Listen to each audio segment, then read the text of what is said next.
The Secret Garden by Frances Hodgson Burnett. Chapter 1. There is no one left.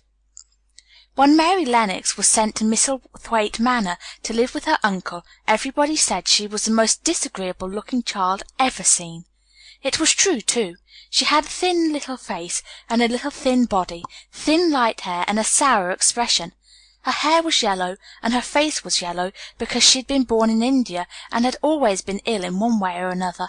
Her father had held a position under the English government, and had always been busy and ill himself, and her mother had been a great beauty, who cared only to go to parties and amuse herself with gay people. She had not wanted a little girl at all, and when Mary was born, she handed her over to the care of an ayah, who was made to understand that if she wished to please the Mem Sahib, she must keep the child out of sight as much as possible.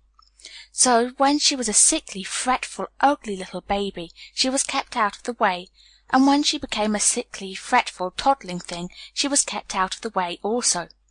She never remembered seeing familiarly anything but the dark faces of her ayah and the other native servants, and as they always obeyed her and gave her her own way in everything, because the Mem Sahib would be angry if she was disturbed by her crying, by the time she was 6 years old, she was so tyrannical and selfish a little pig as ever lived. The young English governess who came to teach her to read and write disliked her so much that she gave up her place in 3 months, and when other governesses came to try to fill it, they always went away in a shorter time than the first one. So if Mary had not chosen to really want to know how to read books, she would never have learned her letters at all. One frightfully hot morning, when she was about 9 years old, she awakened feeling very cross, and she became crosser still when she saw that the servant who stood by her bedside was not her ayah. "Why do you come?" she said to the strange woman. "I will not let you stay. Send my ayah to me."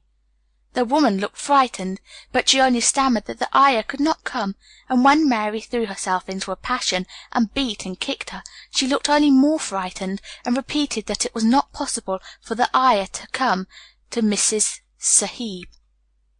There was something mysterious in the air that morning. Nothing was done in its regular order, and several of the native servants seemed missing, while those whom Mary saw slunk or hurried about with ashy and scared faces. But no one would tell her anything, and her ayah did not come. She was actually left alone as the morning went on, and at last she wandered out into the garden and began to play by herself under a tree near the veranda.